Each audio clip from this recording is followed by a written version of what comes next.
안녕하세요, 여러분. 방금 소개받은 이병래입니다. 저는 의과대학에서 사실은 면역학 강의는 한 10여 년 전에 한 5년 정도 강의한 게 있고요. 저는 생화학이 전공입니다. 그런데 이제 여러분께 면역학에 대한 기본적인 것을 개념을 좀 세워드리기 위해서 제가 학생들에게 강의했던 것보다는 조금 더 쉽게 설명을 하려고 합니다. 실제로 제가 대학에서 학생들 상대로 강의를 했을 때도요, 면역학은 상당히 어려운 부분입니다. 그래서 이제 제가 여기에서 말씀드리는 것은 가능하면 쉽고 여러분이 개념을 잡을 수 있도록 하기 위해서 말씀드릴 테니까 그 점 이해해 주시고, 너무 강의가 너무 쉽지 않은가 이렇게 생각하시면은 조금 더 여러분께서 책을 보시고 이렇게 하시면 될 것 같습니다. 네, 감사합니다. 자, 그러면은 오늘은 제가 이 강의안을 파워포인트로 준비를 했거든요. 그래서 그걸 가지고서 강의를 시작하도록 하겠습니다. 네, 제가 오늘 강의할 제목은 면역학 개론, 이렇게 제목을 잡았는데요. 면역학 개론이라고 하면은 이제 오늘 강의 말씀드린 부분이 면역학 전체적으로 면역학이 어떤 것이다, 이런 것을 이야기하는 부분이고요. 여기에 대해서 이제 다음 시간부터는 이제 하나하나 이렇게 나눠서 강의를 드리도록 하겠습니다. 그래서 이제 강의 여기 제가 8번으로 나누었는데요. 제일 첫 번째 오늘 할 게 이제 면역학 개론이고요. 그 다음 시간에 이제 인체의 1차 방어선, 그리고 이제 2차 방어선, 3차 방어선 B세포, 3차 방어선 T세포. 이렇게 하면 여기까지가 우리 체내에 있는 면역 시스템이 전부 다 끝납니다. 그래서 이제 그렇게 된 다음에 면역 반응이라는 게 어떻게 일어나는가 해서 면역 반응의 대표적인 염증 반응과 그다음에 면역 과민 반응, 그리고 이제 맨 마지막으로 면역 질환, 이런 순서로 해서 말씀을 드리도록 하겠습니다. 우리 인체가 어떻게 구성이 되어 있는가, 이걸 보게 되면요, 가장 우리 물질을 나눌 수 있는 가장 적은 기본 단위가 원자입니다. 그래서 원자가 모여서 분자가 되고, 이 분자가 또 여러 개 모여서 이제 거대 분자, 예를 들어서 당질이나 지방, 단백질 같은 이런 거대 분자가 되고요. 이런 거대 분자가 여러 개 모여가지고 이제 세포 내 소기관이라는 걸 만듭니다. 소기관은 이제 미토콘드리아라든지 아니면 핵, 또 소포체, 이런 것을 말합니다. 이런 세포 소기관이 모여가지고 이제 세포라는 것을 만들게 됩니다. 이 세포가 이제 생명체의 기본 단위죠. 기본 단위라는 게 뭐냐면은 살아있다, 이걸 갖다가 표현할 수 있는 거. 그러니까 살아있다는 생명 현상을 나타낼 수 있는 그런 단위, 그게 이제 세포라는 것이죠. 그래서 이런 세포가 여러 개 모여가지고, 얼마나 여러 개인가 하면은 최소한도 수십억 내지 수백억 개 모여서 조직이라는 걸 만들고요. 이런 조직이 또 여러 개가 모여서 기관을 만들고, 이런 기관이 이제 하나씩 이렇게 기능끼리 합쳐져 있는 것을 우리가 이제 기관계라고 이야기합니다. 기관계 하면은 예를 들어서 소화기계, 순환기계, 이런 것처럼 또 면역계도 여기에 해당이 되는 기관계라고 할 수가 있죠. 이런 기관계가 이제 여러 개가 모여가지고 이제 인체라는 하나의 생명체, 또 하나의 개체를 만들게 되는 것이죠. 그랬을 때 우리 인체를 구성하고 있는 그 원소를 이렇게 보게 되면은 가장 많은 것이 산소입니다. 그리고 그 다음에 이제 탄소, 그 다음에 수소, 나이트로젠. 이 네 가지가 우리 인체 구성 성분의 전체의 96% 정도가 됩니다. 나머지 여러 가지 이제 한 20, 30가지가 있는데 이것들이 다 합쳐봐야 한 4%고, 실제로 여기에서 여기까지 합치게 되면은 여기가 99%가 됩니다. 그러니까 나머지 아주 적은 것들을 우리가 트레이스 엘리멘트라고 그랬어요. 이렇게 1% 이하짜리는 트레이스 엘리멘트에서 이렇게 분류를 합니다. 무게로 따졌을 때 산소가 제일 많고요. 숫자로 따지면 수소가 제일 많습니다. 그래서 우리 몸을 구성하고 있는 대부분의 성분이 산소하고 수소인데요. 그도 그럴 것이 우리 인체의 구성 성분의 약 60 내지 70%가 물로 되어 있잖아요. H2O죠. 그래서 수소와 산소가 제일 많은 것이죠. 그래서 이런 이제 이 원소들이 어떻게 해서 이 생체를 구성하고 있는가? 다시 말해 생체를 구성하고 있는 탄소, 산소, 수소, 질소, 황 이런 물질들이 있는데 이런 물질들이 하나하나 떨어져 가지고는 인체가 될 수가 없죠. 그래서 이런 게 서로 결합되어 있는데 그때 결합이 뭐냐면은 공유결합입니다. 코바란트 본드라는 게 공유결합인데요. 이 공유결합이라는 게 뭔가 하면은 이게 자기가 가지고 있는 전자를 하나씩을 서로 공유합니다. 같이 소유한다는 얘기죠.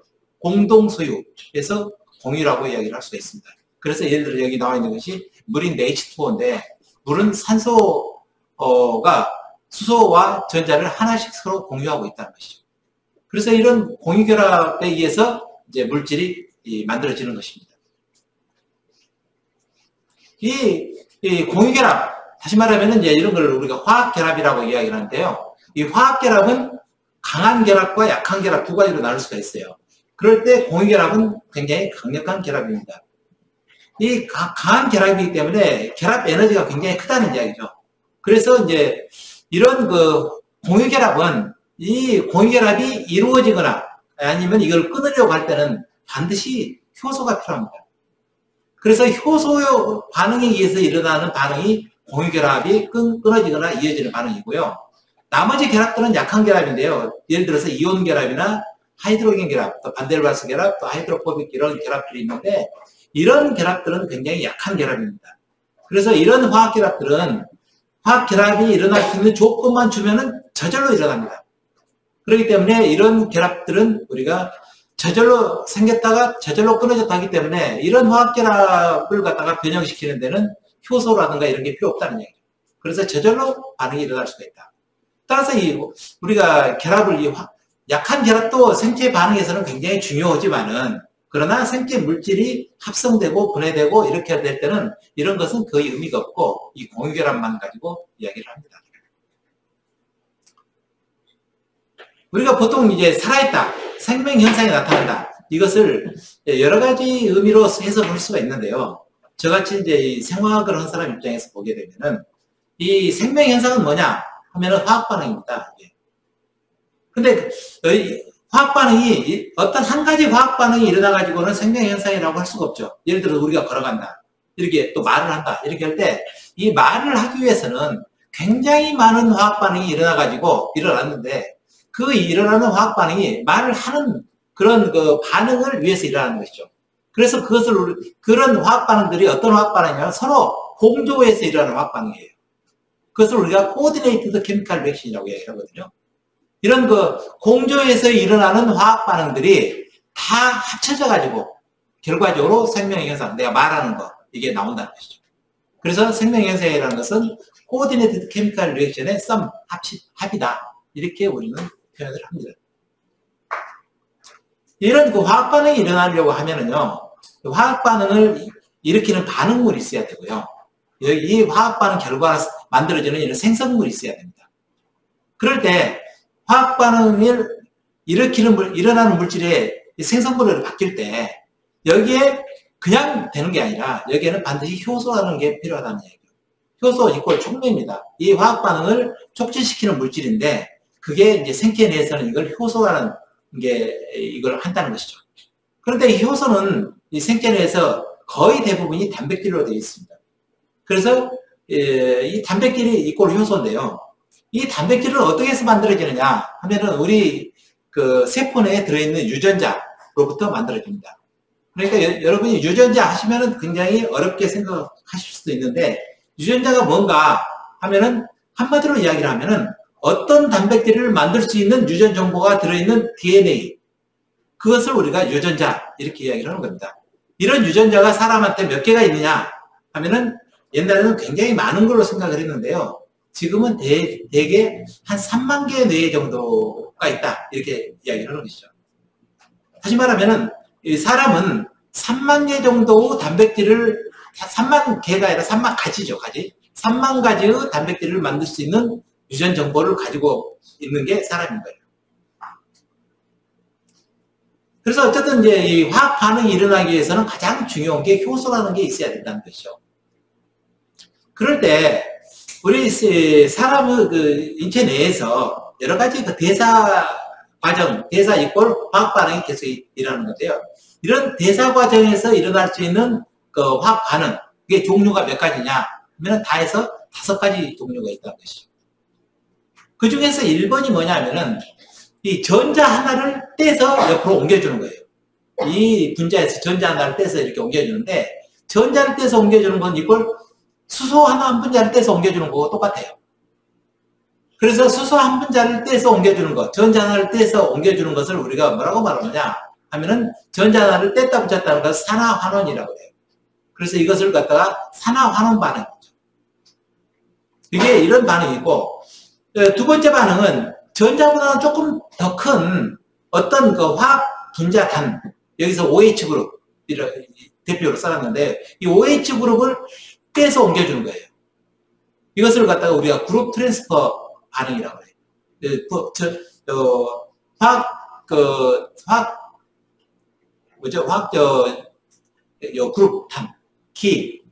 이걸 갖다가 통으로 떼서 옮겨주는 것을 우리가 이제 그룹 트랜스퍼 반응이라고 이야기를 하고요.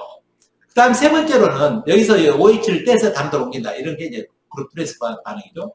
그 다음 세 번째는 클리비지 반응이죠. 클리비지는 뭐냐면은 여기에 있는 공유를 하나 끊어주는 거예요. 1번이나 2번은 떼서 다른 데로 옮겨주는 거잖아요. 그런데 3번은 뭐냐면은 하나 끊어서 물질 하나를 끊어가지고 2개로 만드는 걸 말합니다. 그 다음에 네 번째는 어떤 물질 2개를 합쳐서 하나로 만드는 거예요. 다시 말해서 공유하면 하나를 새로 만들어주는 것이죠. 이게 네 번째 컨덴세이션 반응이고, 다섯 번째는 리어레인지먼트 반응. 다시 재배치하는 거예요. 그래서 예를 들어서 여기가 OH가 여기가 붙어 있는데 이걸 떼서 옆으로 옮겨준다는 거예요. 같은 분자 내에서. 그러니까 5번하고 2번하고는 거의 비슷한데 5번은 한 분자 내에서 떼서 옮기는 것을 말하고 2번은 이걸 떼서 다른 분자로 옮겨주는 것을 말해요. 그래서 이렇게 해서 우리 생체 내에서 일어나는 화학 반응이 5가지 종류의 화학 반응이 있다는 것이죠. 이런 화학 반응은 저절로 혼자 일어날 수가 없고 이건 반드시 효소가 있어야 된다는 것이죠. 그래서 우리 인체 내에 있는 효소가 몇 가지나 있느냐 하면 우리 인체 내에 아까 말씀드렸다시피 우리가 유전자가 몇 개 있느냐 한 3만 가지 정도 있는데 그 단백질들의 거의 대부분은 효소 기능이 있어요. 그렇기 때문에 극단적으로 말하면은 거기까지는 아니지만은 그래도 우리 인체 내에 효소가 3만 가지 있다 이렇게 말할 수도 있는 거예요. 그런데 이 효소 3만 가지 있는 것을 우리가 이름을 다 붙여놓고 그걸 하려고 하면은 이 기억을 하려고 하면 굉장히 힘들지 않아요. 그래서 우리 인체 내에 있는 모든 효소를 우리가 그룹을 나눠놨어요. 어떻게 나눴냐면 이렇게 6가지로 나눠놨죠. 그 효소가 일으키는 반응, 이 어떤 반응이냐에 따라서 이렇게 6가지로 나눴는데요. 이 6가지라는 게 이 앞에서 말했던 5가지 화학 반응을 기본으로 해서 나누는 거예요. 1번이 뭐냐? 1번이 산화하는 반응을 촉매시키는 효소예요. 다시 말해서 전자 하나를 떼서 옮기는 그게 산화하는 효소예요. 이게 왜 1번이냐 하면 1번이 숫자가 제일 많아요. 가지수가 제일 많다는 것이죠. 그래서 1번하고 붙여놨어요. 우리가 이 국제생화학회에서 효소를 갖다가 6가지로 해가지고 1번부터 6번까지 순서로 해서 번호를 붙여놨는데 효소 1번 하면은 이 산화하는 효소가 효소 1번이에요. 그 다음 2번은 뭐냐 하면은 트랜스퍼레이스라는 전이 효소죠. 전달 효소. 이게 2번이에요. 이것은 분자 간의 어떤 그 기능, 앞에서 말했던 예를 들어서 OH 그룹 같은 것을 떼서 A라는 분자에서 B라는 분자로 옮겨주는 것이죠. 이게 2번 효소죠. 그 다음 3번은 하이드롤레이스라는 효소예요. 끊는 효소가 2가지가 있어요. 끊는, 반응이 5가지인데 5가지 중에서 끊는 것에 2가지 효소가 있다는 거예요. 3번 하이드롤레이스는 뭐냐면 끊을 때 물이 첨가되면서 끊는 거예요. 그래서 가수분해라고 이야기를 하죠. 그래서 가수분 효소가 3번이고 그 다음에 4번은 끊는데 가수분해가 아닌 다른 끊는 것이 4번이에요. 그 다음에 5번은 트랜스퍼레이스하고 똑같이 근데 한 분자 내에서 기능 그룹을 갖다가 다른 데로 옮겨주는 것을 말해요. 그래서 이것을 우리가 화학적으로는 이성체라고 이야기를 하죠. 이성체를 만들어주는 요소. 그래서 아이소머레이스라고 이야기를 해요. 그 다음에 6번은 2개의 분자를 붙여가지고 하나로 만드는 거. 다시 말해서 공유결합을 새로 하나 만들어주는 것이죠. 그것을 우리가 라이게이스라고 이야기하고 6번이라고 이야기하는데, 이 6번 요소는 공유결합을 새로 하나 만들어 주려고 하면은 공유결합은 에너지가 굉장히 많이 필요하다 그랬죠. 그렇기 때문에 여기에는 반드시 에너지가 필요해요. 근데 생체 내에서 어디에서나 쓸 수 있는 에너지 형태가 뭐냐면 ATP라는 것이죠. 그래서 이 ATP라는 게 라이게이스는 반드시 필요하다. 그리고 나머지는 뭐냐면 나머지는 떼서 옮기는 거예요. 어쨌든. 그래서 뗄 때 나온 에너지를 가지고 붙일 때 붙여주는 거예요. 그렇기 때문에 이 5개는 에너지가 필요 없어요.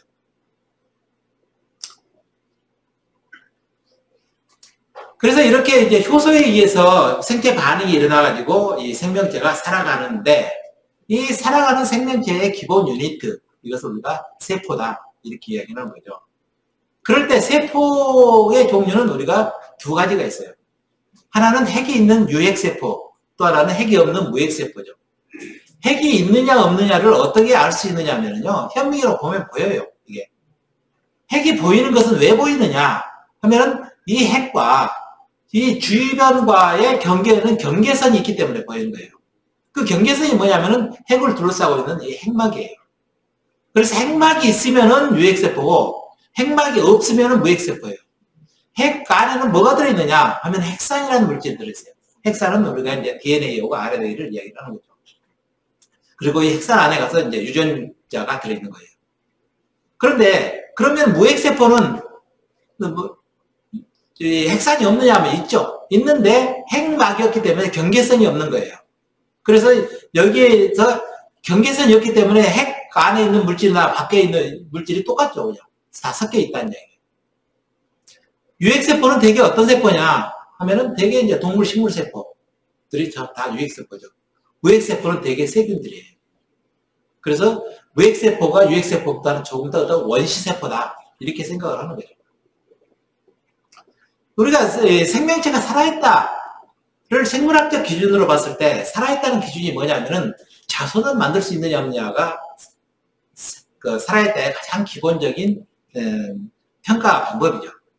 그럴 때 자손이라는 것은 뭐냐면은 이 세포가 하나에서 둘로 늘어날 수 있느냐예요. 그래서 둘로 늘어날 수 있으면 살아있다, 늘어나지 못하면 죽어있다, 이렇게 따지거든요. 이런 개념으로 볼 때 생명의 기본 유니티가 세포라고 했는데 세포 말고도 살아있다고 표현할 수 있는 게 있다는 얘기죠. 그게 이제 바이러스라는 거예요. 바이러스는 어떻게 생겨있느냐 하면은 세포로 따지면은 이 핵산과 이 핵산을 싸고 있는 단백질로 되어 있어요. 그러니까 그 외에 아까 이 앞에서 말했던 여러 가지 대사가 일어나기 위해서는 효소들이 굉장히 많이 필요한데 그런 효소들은 하나도 없다는 얘기죠. 그래서 이 바이러스는 반드시 이 세포 안에 들어가서 이 세포에 들어있는 그 공장, 단백질을 만드는 공장이나 대사가 일어나는 공장을 세포 것을 이용해서 살아야 돼요. 그래서 반드시 이것은 세포 안에 들어가야지만 살 수가 있다. 그런데 이 바이러스가 밖에 나와 있을 때는 이게 살아있는지 죽어있는지 구별이 안 돼요. 왜냐하면 이 자체가 아무것도 없기 때문에 핵산하고 그걸 싸고 있는 단백질로만 되어 있기 때문에 이게 그냥 단백질 덩어리인지 뭔지 알 수가 없죠.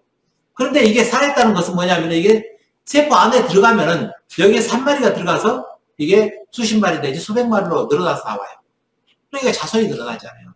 그래서 이걸 우리가 살아있다, 이렇게 표현을 하는 거죠. 바이러스보다 더 간단한 생명체가 있다는 얘기예요. 그게 뭐냐 하면 바이로이드라는 건데요.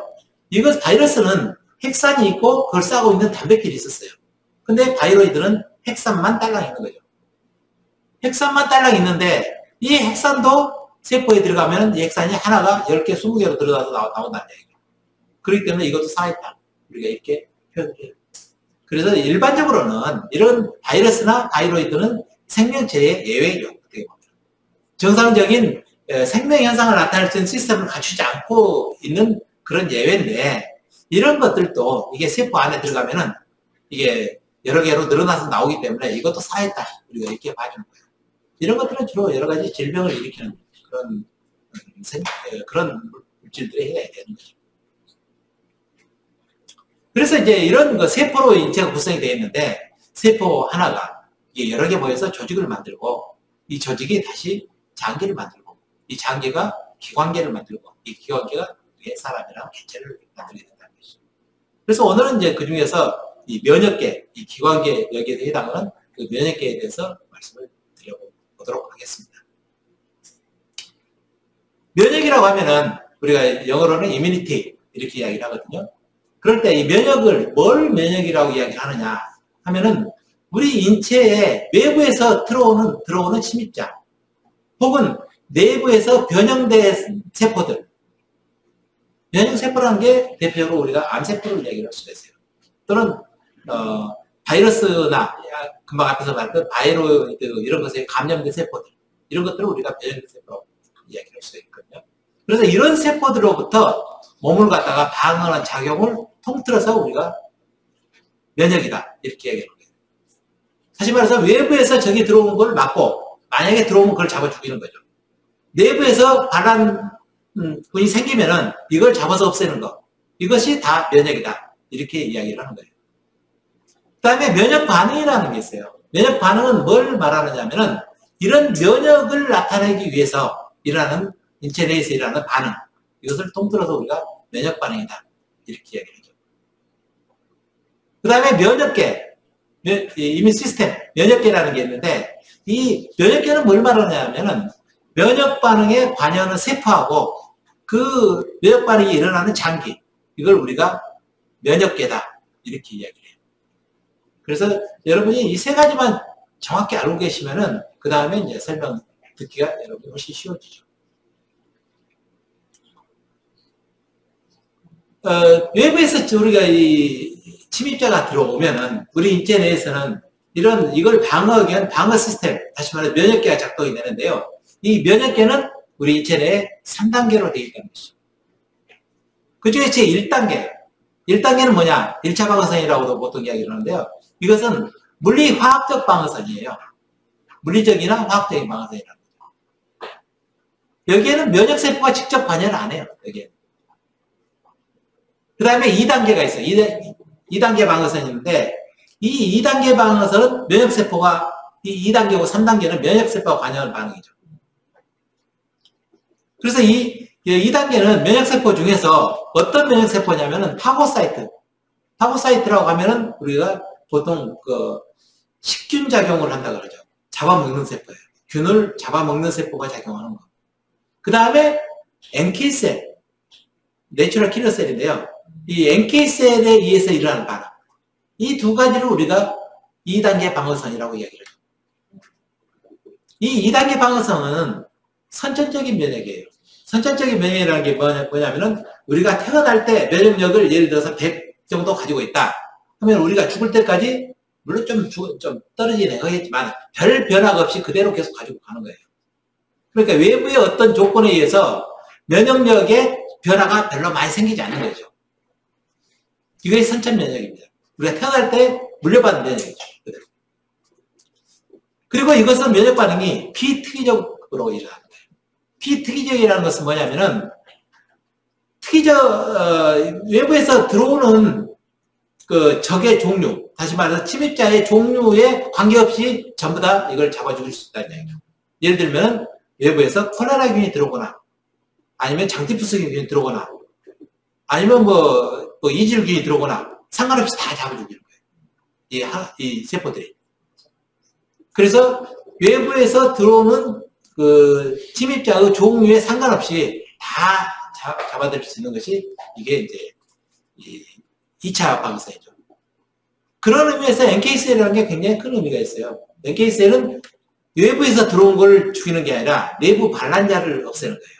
다시 말해서 내부 반란자 하면은 아까 처음에 말씀드렸다시피 대표적으로 우리가 암세포를 이야기할 수가 있는데 NK셀은 이 암세포의 종류에 상관없이 예를 들어서 간암세포도 죽일 수가 있고 폐암세포도 죽일 수가 있고 뭐 대장암세포도 죽일 수가 있고 그 세포 암의 종류에 상관없이 전부 다 한 가지 NK세포가 이걸 다 죽일 수 있다는 얘기예요. 그게 우리가 비특이적 방어다 이렇게 이야기를 합니다. 거기에 비해서 이 2차 방어선까지 뚫고 이제 들어오면은 그 다음에 3차 방어선이 작동이 되죠. 3차 방어선은 우리가 이제 면역세포 T셀과 B셀에 의해서 일어나는 반응이에요. 이것은 후천적 면역이고 획득 면역이다 이렇게 이야기하죠. 다시 말해서 이것은 태어날 때 면역력을 예를 들어서 100 정도 가지고 있었는데 이게 태어나서 이제 그 다음에 성장하면서 때에 따라서 이 면역력이 100에서 1000, 만으로도 증가됐다가 100에서 10으로도 감소됐다. 이렇게 변화가 많이 될 수 있다는 얘기죠. 그리고 이것은 우리가 항원에 노출이 되면은 그 다음에 면역이 더 증가돼요. 그래서 이걸 우리가 획득 면역이다. 이렇게 이야기를 하고 후천 면역이다. 이렇게 이야기하죠. 그리고 이 3차 방어선은 특이적 방어선이에요. 특이적이라는 게 뭐냐면은 예를 들어서 콜레라 균이 들어와서 생긴 이 T셀이나 B셀은 다음에 콜레라균에만 반응을 하지 이게 장티푸스균에는 반응 안 해요. 장티푸스균이 들어오면은 또 거기에 맞는 또 T셀, B셀이 또 활성화가 또 돼야 된다. 그러니까 여러분이 뭐 예를 들어서 코로나가 들어왔다. 이번에 코로나 예방주사를 맞았는데 코로나가 뭐 타입이 바꿔지면은 거기에 면역이 별로 없어요. 그럼 또 거기에만 면역이 다시 또 생겨야 된다는 이야기예요. 그래서 그런 걸 우리가 특이적이라고 이야기해요. 그래서 3차, 우리 몸에 있는 면역계의 3차 방어 시스템이 이 특이적 방어성으로 되어 있어요. 이것을 간단하게 하나하나 설명해 드리면은 1차 방어선이라고 하면은 우리가 물리적, 화학적 방어선을 이야기를 했죠. 그래서 물리적 방어선은 뭐냐 하면 장벽이죠. 어떻게 보면은 그 면역 방어선 중에서 가장 중요한 방어선이에요. 그래서 장벽. 우리 몸은 외부 환경과 완전히 격리가 되어 있죠. 격리가 어떻게 되어 있느냐 하면은 제일 밖에 노출되어 있는 부분에 우리가 피부라는 거로 아주 단단하게 막아져 있어요. 이 피부는 제일 겉부분이 케라틴이라는 단백질로서 이게 아주 탄탄히 쌓여있죠. 피부 우리가 손으로 잡아당겨서 잘 뜯어지지도 않고 여기에 어떤 화학물질이나 이런 걸 주어도 이게 안으로 침투가 잘 안 돼요. 왜냐하면 여기가 단단하게 다 물리적으로 막혀있기 때문에. 그 다음에 화학적 장벽이죠. 땀에도 또 피부에서 땀이 나오고 그러죠. 그럼 땀 안에가 여러 가지 젖산 같은 것이 섞여 있고 여기에 또 피지선이 있어가지고 피지 안에 지방산이 섞여 있어요. 그렇게 있어가지고 이런 것들에 의해서 산이 되면은 세균이 여기서 못 자라요. 그래서 세균 침투가 잘 안 되도록 만들어져 있다는 얘기예요. 이런 것처럼 우리 물리적으로 이렇게 돼 있고 물리적으로 또 들어오게 되면 또 화학적으로 이 세균이 못 자라도록 이렇게 만들어져 있는 이런 시스템. 이것이 우리에게 1차 방어선이라고 하죠. 그래서 1차 방어선은 분비물, 우리 몸에서 나오는 분비물이 굉장히 여러 가지가 있죠. 예를 들어 눈물도 나오고 콧물도 나오고 타액도 나오고 여러 가지 우리 장에 들어가면 여러 가지 점액들이 이렇게 많이 나오는데 이 점액들 자체에 세균이 들어가면은 잘 못 움직이게 끈끈하게 달라붙어 있어요. 이게. 그런 다음에 또 이 점액 안에 여러 가지 세균이 자라지 못하도록 하는 항생 물질들을 세포에서 막 분비를 해요. 그래서 그런 것들이 우리가 물리적, 화학적 방어선이다. 이렇게 이야기를 하죠. 피부를 확대해서 보면은 피부가 이렇게 돼 있고 여기가 이 헤어, 털들이 이렇게 많이 나 있죠. 이 털들도 세균이 못 들어오게 하는 데 많이 나오고 있죠. 그 다음에 피부를 자세히 보면 여기 어떤 물질들이 분비되어 가지고 있어요. 이런 물질들이 세균이 와서 여기 달라붙지 못하게 또는 세균이 와서 자라지 못하게 이렇게 그런 역할을 하고 있더라고요. 그리고 눈물을 흘리는데 눈에 뭐 이물질 들으면 우리가 눈물을 흘리잖아요. 그런 것은 전부 다 씻어서 밖으로 내보내기 위해서 그렇게 나온다는 얘기예요. 그래서 이런 것들이 우리가 피부에 있는 1차, 피부나 또 다른 데서 나오는 1차 방어선들이다. 이렇게 얘기를 해요. 사회도 우리가 사람이 사는 사회도 이런 면역 시스템과 똑같은 방어막을 가지고 있죠. 예를 들어서 우리나라에 뭐 유전선 있는 부분에 가서 철조망이 쫙 쳐져 있죠. 사람이 적이 들어오는 걸 막기 위해서 이렇게 돼 있다는 얘기죠. 중국에 가면 이렇게 만리장성이 있어가지고 옛날에 저 북쪽에서 이렇게 침범해온 것을 이제 성으로 해서 막아놨다는 얘기죠.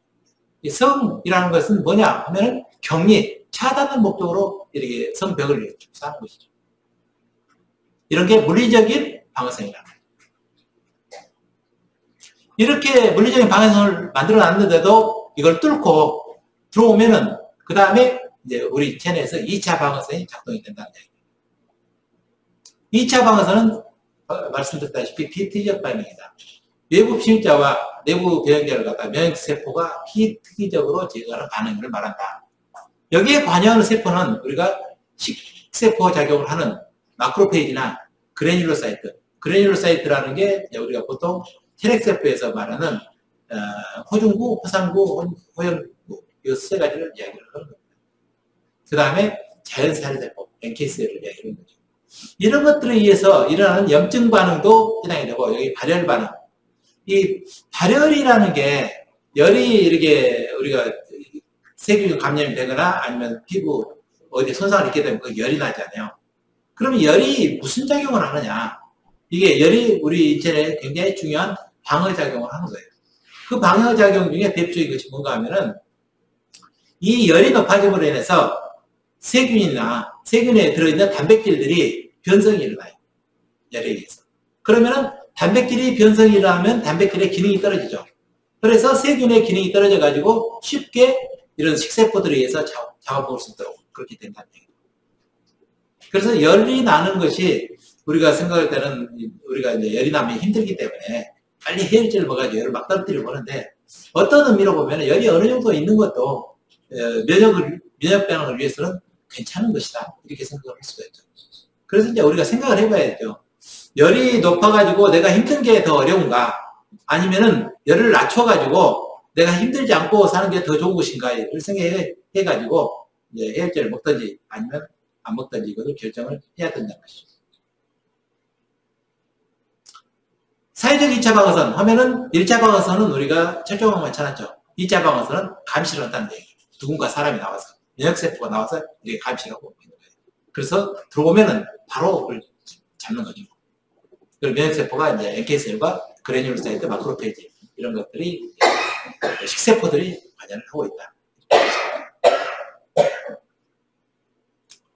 3차 방어선은 특이적 반응이다. 다시 말해서 3차 방어선에 관여하는 것은 외부 침입자나 내부 변형자를 갖다 면역세포가 특이적으로 제거하는 것을 말한다. 특이적이라는 것은 거기에 맞는 면역세포가 다 따로따로 있다는 얘기죠. 우리가 예방주사를 맞는 것은 바로 이 3차 방어선을 갖다가 강화시키기 위해서 예방주사를 맞는 것이다. 이렇게 볼 수가 있죠. 이 3차 방어에 관여하는 세포가 어떤 거냐 하면 임파구예요. 임파구인데 임파구는 우리가 이제 B세포하고 T세포 이 두 가지가 있죠. B세포는 우리가 항체를 만들어내가지고 이 항체가 가서 면역 반응을 하는 거예요. 그리고 T세포가 직접 가서 이 세포를 갖다, 감염 세포를 갖다 죽이는 거죠.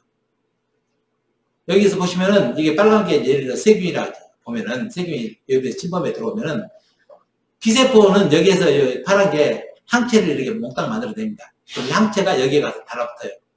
달라붙어 있으면은 이 항체가 달라붙은 이것을 갖다가 앞에 있는 파고사이트나 아니면 T세포가 공격이 훨씬 쉬워요. 이렇게. 그래서 이렇게 해서 죽이는 것을 말하고 T세포는 이 T세포가 여기 지금 하얗게 표시된 부분이 T세포거든요. 이게 이 파란 거 이게 예를 들어서 T세포는 내부에서 변형된 세포를 죽이는 거예요. 외부에서 들어오는 게 아니라. B세포는 주로 외부에서 들어온 걸 죽이는 거예요. 그 T세포는 내부에서 변형된 걸 죽여요. 예를 들어서 이게 암세포다 그죠. 암세포는 이게 들어가서 이 암세포에 작용해가지고 이 암세포를 녹이는 것이죠. 녹여서 죽이는 거예요. 그래서 그런데 이제 이 T세포나 이 B세포가 항체는 항상 특정한 항원에만 작용을 하는 것이죠. 그래서 그걸 우리가 이제 특이적이다 이렇게 얘기해요. 다시 말해서 아까도 말했다시피 이 콜레라균에 의해서 만들어진 이 항체는 콜레라균에만 작용하고 옆에 장티푸스 세균이 있다 하더라도 거기는 전혀 반응을 안 한다. 또 장티푸스 세균에 의해서 만들어진 이 항체는 장티푸스 세균에만 작용을 하고 그 옆에 콜레라균이 있더라도 여기에는 전혀 반응을 안 한다는 거죠. 그렇기 때문에 우리 몸에 들어오는 세균마다 거기에 맞는 항체가 다 따로따로 만들어져야 된다는 얘기죠. 그러기 위해서는 우리 인체 내가 이 B세포는 한 가지 B세포는 한 가지 항체만 만들어요. 그러니까 다시 말해서 한 가지 항체라는 게 뭐냐면은 이 한 가지 B세포는 이 B세포가 예를 들어서 콜레라균에 맞는 B세포다 하면 이 콜레라에 맞는 항체만 만들어야 된다는 얘기죠. 장티푸스에 대한 항체를 만들어내는 B세포는 또 따로 있어요, 여기. 그래서 그런 B세포의 종류가 몇 가지나 있느냐, 우리 인체 내에. 하면은 보통 10에 한 7승 내지 8승까지 정도가 있다. 이렇게 이야기해요. 10에 8승까지면은 거의 1억이죠. 그러니까 1억까지 정도의 비세포를 우리가 가지고 있어요. 그 정도 포텐셜을 가지고 있죠. 그래가지고 외부에서 들어올 수 있는 그 항체를 우리가 전부 다 반응할 수가 있어요. T세포도 마찬가지죠. T세포도 외부에서, 내부에서 변이가 생길 수 있는 T세포와 반응할 수 있는 항원, 다시 말해서 변형된 세포의 가지수가 몇 가지가 될 수 있느냐 하면은 10에 한 7승, 6승 내지 7승 정도 된다 그래요. 외부에서 들어올 수 있는 항원의 종류도 마찬가지 10에 6승에서 7승 정도인데 그보다 한 10배 정도의 포텐셜을 우리가 가지고 있어요.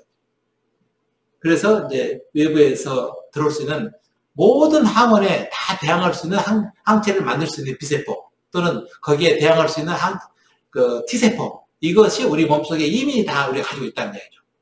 가지고 있어가지고 이것들이 외부에서 들어오면은 그때 거기에 맞는 T세포가 나가서 반응하는 거예요. 이게 우리 이 사회 조직으로 따지면은 이 T세포나 B세포는 이 특수부대에 해당된다고 생각하시면 돼요. 특수부대. 예를 들어 간첩 잡는 부대는 간첩만 잡고 또 전투하는 부대는 전투만 하고 이런 식이죠. 그래서 거기에 딱 특화된 그런 게 이제 T세포와 B세포다. 제가 설명이 조금 별로 적절치 않은 것 같기는 한데요. 아무튼 그렇게 여러분께서 생각해 주시면 되겠습니다. 우리 사람에서 이 면역세포가 어디에 있느냐 하면 혈액에 들어있어요. 그랬을 때 우리 정상인에서 혈액의 성분을 혈액의 조성, 혈액의 혈구 성분을 보게 되면요. 가장 많이 들어있는 것이 적혈구입니다. 피가 빨간 이유는 적혈구 때문에 빨간 거예요. 적혈구 안에 헤모글로빈이라는 성분 때문에 피가 빨갛게 보이는 것이죠. 피가 빨갛게 보일 정도이기 때문에 굉장히 많은 숫자가 들어있습니다. 얼마나 들어있느냐 하면은 세제곱미리당 5 곱하기 10의 6승계 500만 개 정도가 들어있는 것이죠. 이 적혈구 숫자가 얼마나 많은가 하면요. 사람으로 구성하고 있는 전체 세포수가 약 40조 개 정도 된다 그러잖아요. 그랬을 때 적혈구가 약 85%입니다. 그렇기 때문에 30조 이상 한 35조 정도의 세포가 적혈구예요. 혈구 세포 중에서 그 다음 두 번째로 많은 것이 뭔가? 두 번째로 많은 것이 혈소판이죠. 혈소판은 우리가 혈액 응고에 관련돼요. 적혈구는 뭘 하느냐 하면 산소를 운반하는 거죠. 그래서 우리 조직에 필요한 모든 산소를 적혈구가 운반합니다. 제가 이 적혈구를 이야기할 때마다 아이러니하다 그런 이야기를 하는데요. 산소를 누가 쓰느냐 하면 세포에서 산소를 이용해서 살아가요. 그런데 아이러니컬하게도 적혈구는 산소를 전혀 못 써요. 자기가 평생에 한 번도 쓰지 못하는 산소를 운반한다고 적혈구는 평생을 산소만 운반하고 있는 거죠. 참 아이러니컬하죠. 혈소판은 이제 우리가 혈액 응고에 관여를 하고요. 그 다음에 이제 백혈구라는 게 있어요. 백혈구가 한 7,000개 정도가 있는데요. 백혈구 중에서 가장 많이 들어있는 것이 뉴트로필, 우리가 호중구라고 생각해요. 이게 50에서 70% 정도 호중구예요. 반절 이상이 호중구로 되는 거예요. 그 다음 많은 것이 림포사이트, 임파구죠. 임파구가 한 20, 30% 정도 들어있다고 이야기를 해요. 그 다음 나머지는 합쳐봐야 몇 %가 안 돼요. 그 다음에 이제 모노사이트, 에오전립, 베이소필 이렇게 되죠. 그래서 그 중에서 우리가 면역세포가 혈액 속에 들어있다. 그런데 혈액 속에 들어있는 면역세포가 뭔가 하면은 이 백혈구를 말하는 거죠. 그래서 백혈구 중에서 이제 림포사이트, 에오조노필, 베이소필 이 세 가지를 우리가 그래뉴로사이트라고 과립구라고 이야기를 하죠. 그래서 과립구 이것은 주로 식균 작용을 하는 것들이에요. 그리고 이제 모노사이트하고 림포사이트가 이제 따로 있는 것이죠.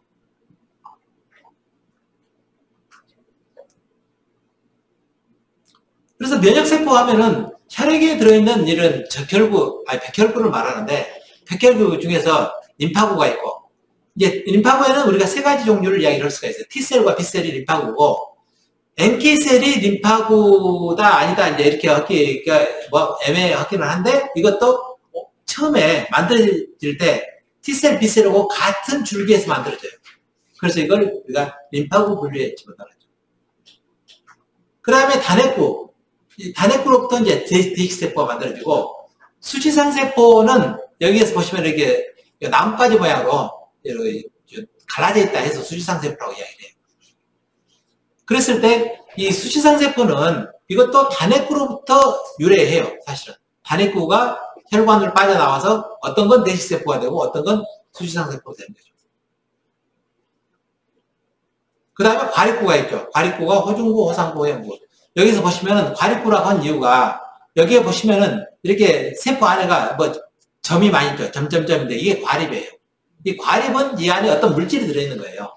그래서 이런 물질들이 면역 반응을 갖다 촉진시키거나 아니면은 면역 반응을 위해서 다른 면역 세포들을 불러 모으는 역할을 하는 거예요.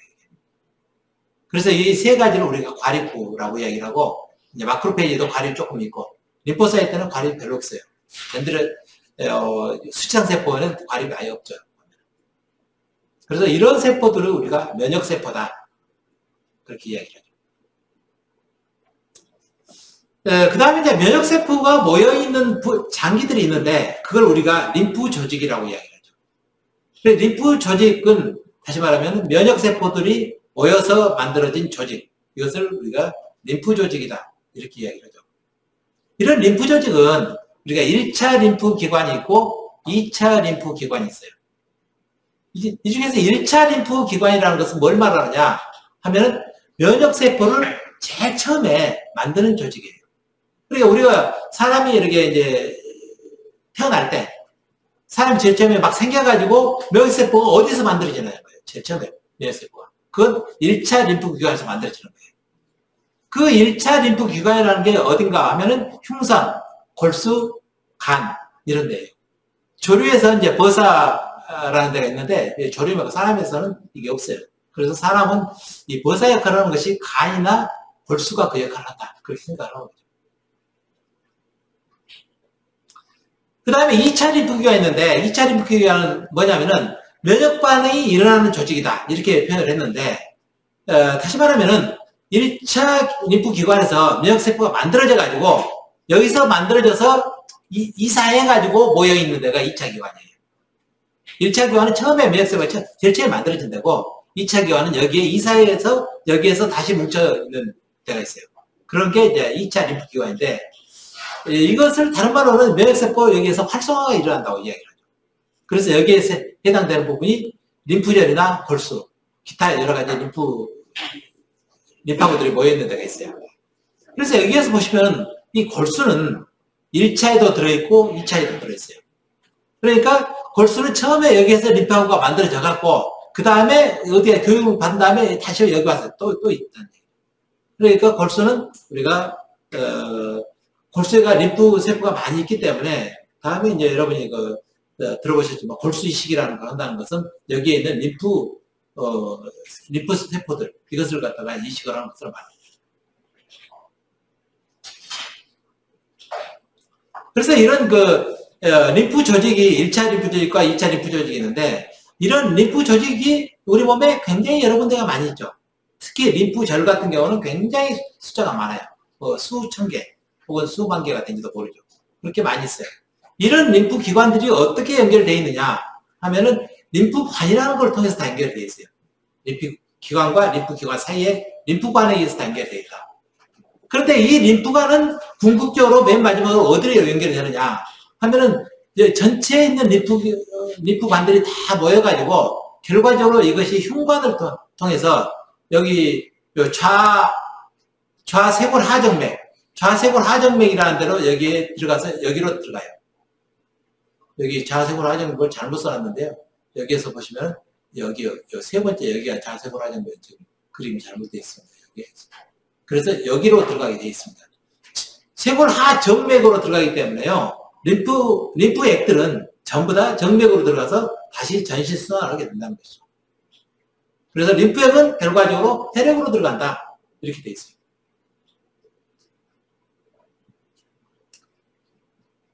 1차 림프기관에서 이제 처음에 이제 골수를 보게 되면요. 본매로 골수인데요. 골수는 혈구세포를 만드는 장소이기도 하고 또 이것이 교육장소도 되고, 다음에 2차 림프기관으로도 작용한다는 얘기예요. 교육장소라는 게 뭐냐 하면은 여기에서 교육을 받으면은 평생 그 꼬리표를 달고 다녀요. 그러니까 B세포가 골수에서 가서 제일 처음에 골수에서 면역세포가 만들어져 가지고 이것이 골수에서 교육을 받으면은 그것은 이제 B세포가 되는 거예요. 평생. 군대에도 그런 게 있는가 모르겠지만은 예를 들어서 지금도 그런가 모르겠는데 옛날에 어디 뭐 논산 국군 훈련소 거기서 훈련을 받으면 전부 다 육군이다. 또 어디 뭐 다른 데서 훈련 받은 그 사람들 다 공군이 된다. 이런 식이잖아요. 그래서 훈련을 거기에서 받으면 평생 죽을 때까지 그거에 되는 거예요. 이게 B림파구는 골수에서 훈련을 받아요. 원래 이 B라는 게 B를 어디서 따온 거냐면요. 버사에서 따왔어요. 사람에서는 처음에 이 버사라는 게 없어요. 그렇기 때문에 이제 없는데 처음에 이 림프하구를 연구를 할 때 사람들이 조류, 새를 가지고 연구를 해서 그 새에서 버사라는 기관에서 훈련을 받아가기 때문에 이 버사에서 따온 B세포예요. 그래서 B세포라고 이야기를 하는데 그걸 사람에 적용을 해보니까 사람에 버사가 없어서 이게 어딘가 하고 찾아보니까 골수인 것 같다. 어떤 사람은 간인 것 같다. 그렇게 이제 이야기를 하는데 어쨌든 여기에서 B세포가 교육을 받아요.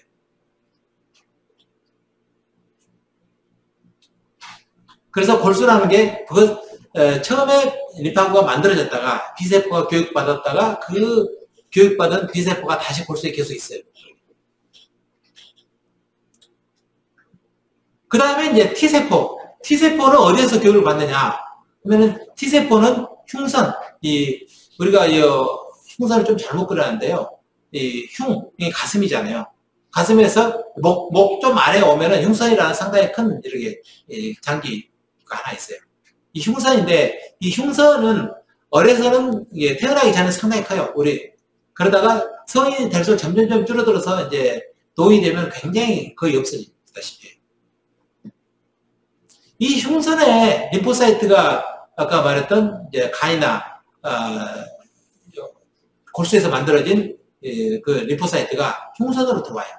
들어오면 여기서 교육을 받으면 그 교육받은 세포는 평생 이게 T세포가 되는 거예요. 사이머스에서 T자를 따와서 이게 T세포예요. 여기에서 무슨 교육을 받느냐 하면은 셀프, 자신을 인식하는 교육을 받아요. 그래서 여기에서 T세포, 교육받은 T세포는 평생 자기를 인식할 수가 있어요. 만약에 이때 자신을 인식하지 못한, 자신을 인식하는 방법이 뭐냐면은 MHC라는 건데요. 이 MHC는 제가 다음에 조금 더 자세히 설명을 드릴 기회가 있으니까 그때 드리도록 하고요. 이 MHC라는 것이 자신을 인식하는 표시예요. 이 표시를 여기에서 교육받아요. 확실하게 알 수 있도록 교육을 받는다는 거죠. 교육받는다는 게 뭐냐면요. 저걸 인식할 수 있는 단백질이 만들어지게 해놓는 거예요. 여기가. 이렇게 자기 이름표를 평생 붙이고 다니는 거죠. 만약에 이걸 인식을 하지 못하게 되면 어떻게 되냐 하면 이 흉선에서 림파가 다 죽어요. 없어지고 그렇기 때문에 흉선에 처음에 들어간 림포사이트가 몇 개가 되냐 하면은 5 곱하기 10의 6승계 그러니까 한 10의 6승계니까 한 5천만 개 정도 되잖아요. 그 중에서 약 2%만 살아남고 나머지 98%가 다 죽어요. 그러니까 제대로 인식된 세포가 2%밖에 안 된다는 얘기예요. 나머지 다 죽어서 없어져가지고 이렇게 해서 이제 흉선에서 교육받은 림파구가 각 전신에 있는 림프 기관 거의 다 퍼지는 거예요. 그래서 성인에서는 이제 다 퍼져 있죠. 그렇게 해서.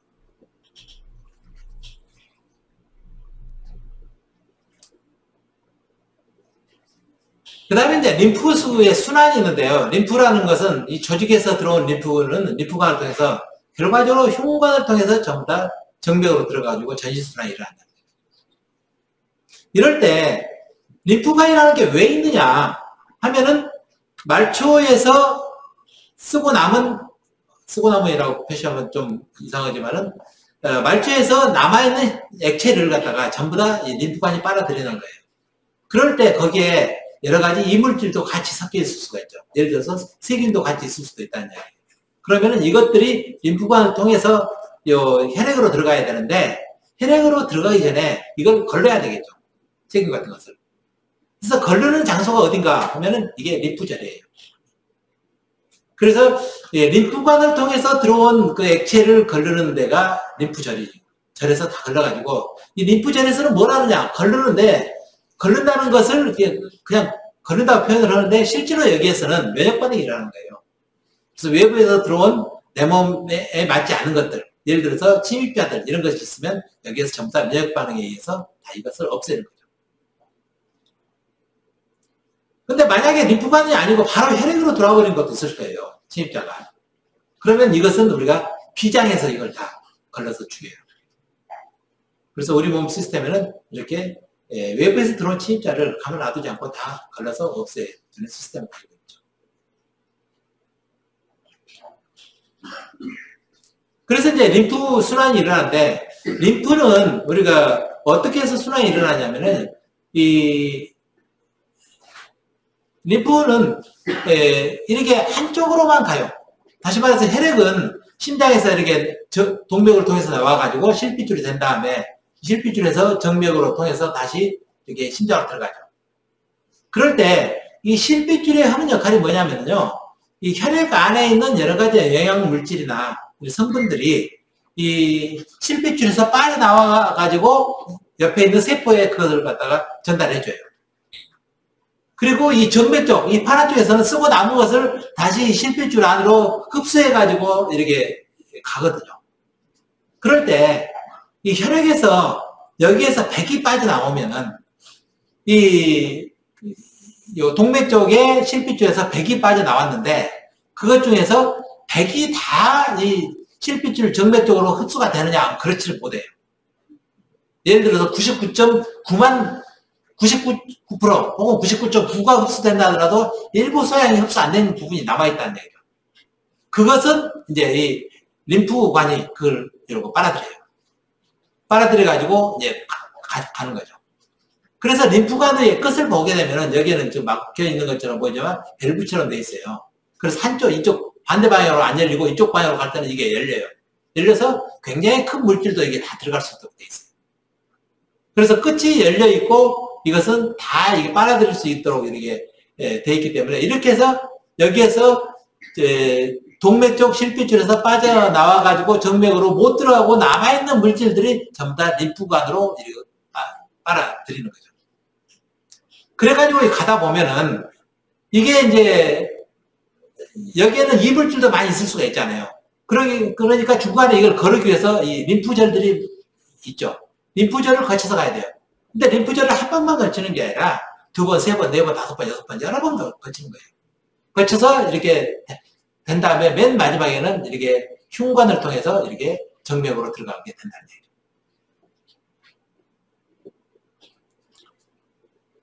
그래서 다시 보시면은 혈액순환은 심장에서 나와가지고 혈액이 동맥을 통해서, 어떤 것은 하지를 통해서 이렇게 정맥으로 통해서 이렇게 들어가고, 어떤 것은 상지 동맥에 의해서 정맥을 통해 들어가고, 어떤 것은 뇌 쪽에 동맥을 또 정맥으로 이렇게 들어와서 오죠.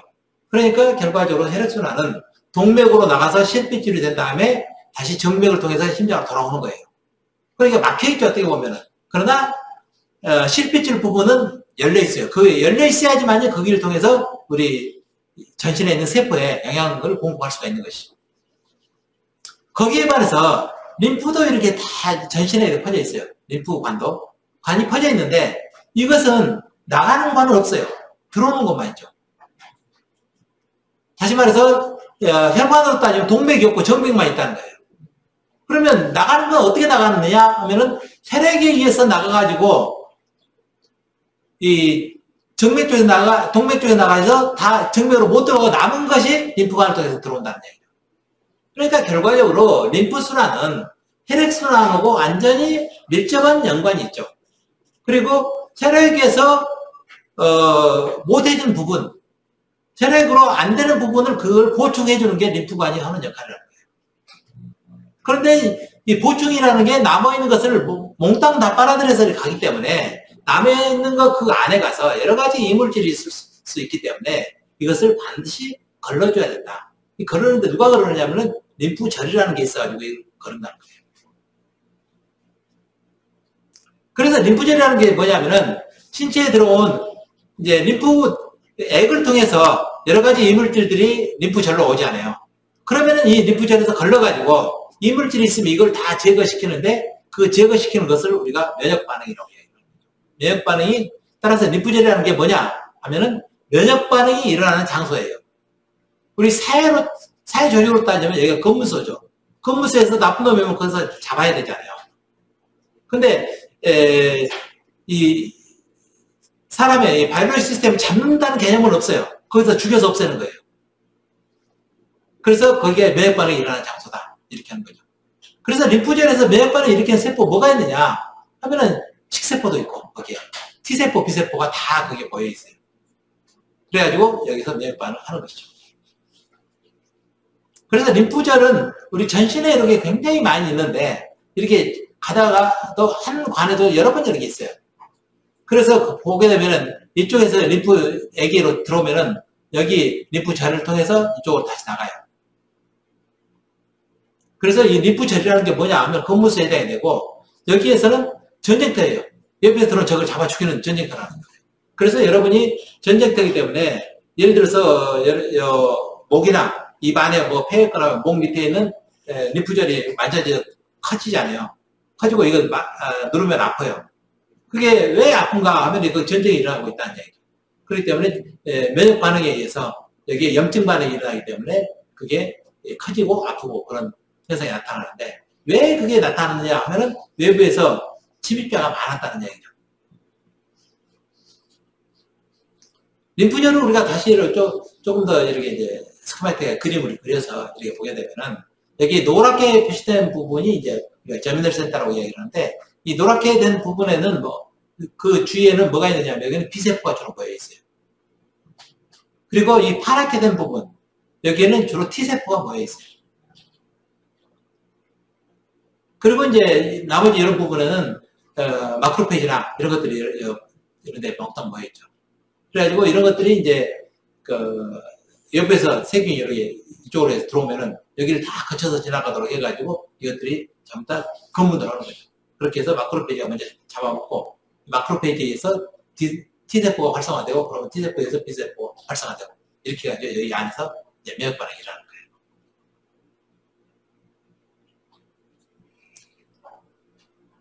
림프절은 이렇게 여기처럼 이렇게 림프관을 통해서 들어오는 이렇게 림프절이 있어요.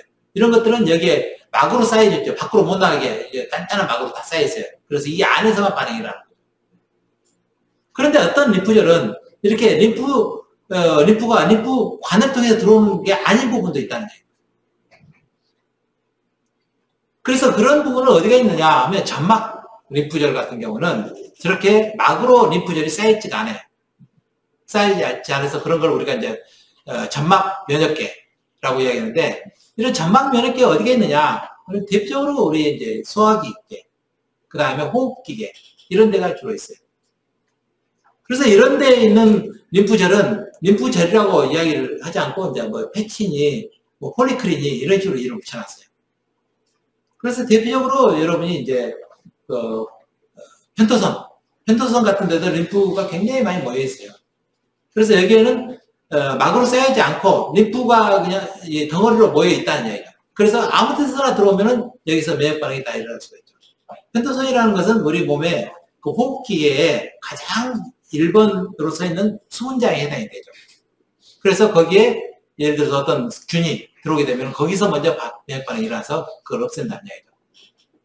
편토선이 잘 붙고 이렇게 한 사람들이 있는데 그것은 면역 반응이 정상적인 면역 반응보다 조금 더 강하게 일어나는 거예요. 어떻게 보면 과민 반응이라고 이야기할 수가 있죠. 예를 들면 우리가 이제 세균이 한 마리가 들어왔으면은 면역계도 한두 마리만 활성화가 되면 되는데 세균 한 마리 들어왔는데 면역계가 한 1000마리, 10,000마리가 활성화가 되버리는 거예요. 그럴 경우 이제 편도선이 너무 많이 붙는 거죠. 그래서 그런 경우를 우리가 이제 생각을 하는 거죠. 너무 많이 면역 반응이 일어나기 때문에 이걸 좀 약화시켰으면 참 좋은데 그럴 방법이 없기 때문에 정 그게 불편하고 이제 문제가 되면 수술해서 아예 그 자체를 없애버리는 경우도 있고 그런 거예요. 어쨌든 이런 것이 점막에 있는 림프 노드와 비슷한 그런 면역 조직, 다시 말해서 림프 조직, 이것에서 일어나는 반응들이죠. 그리고 피부 표면에도 이런 면역계가 있어요. 그래서 우리가 이제 그 점막에 있는 림프 조직들, 이런 것들을 우리가 뮤코사 어소시에이티드 림포이드 티슈에서 우리가 말트라는 말을 쓰게 돼요. 그래서 말트는 이 장에도 있고, 이렇게 후두나 인두, 호흡기에도 있어요. 이렇게.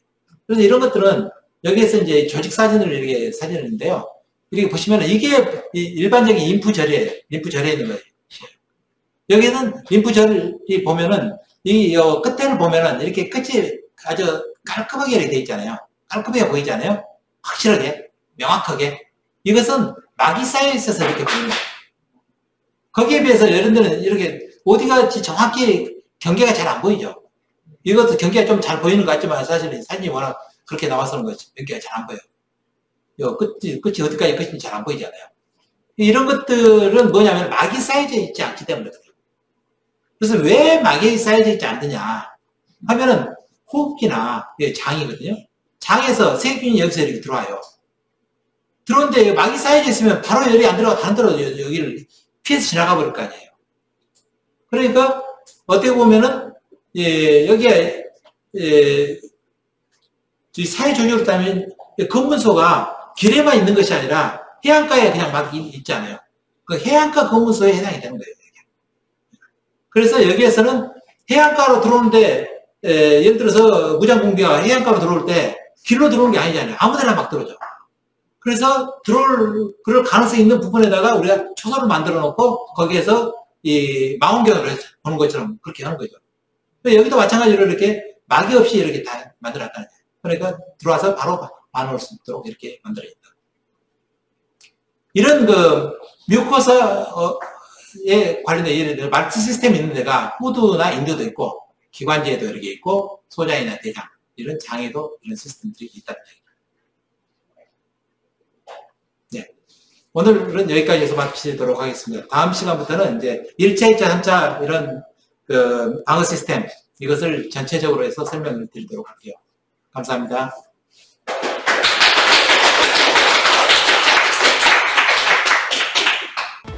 Personalized immune care platform. MKCL.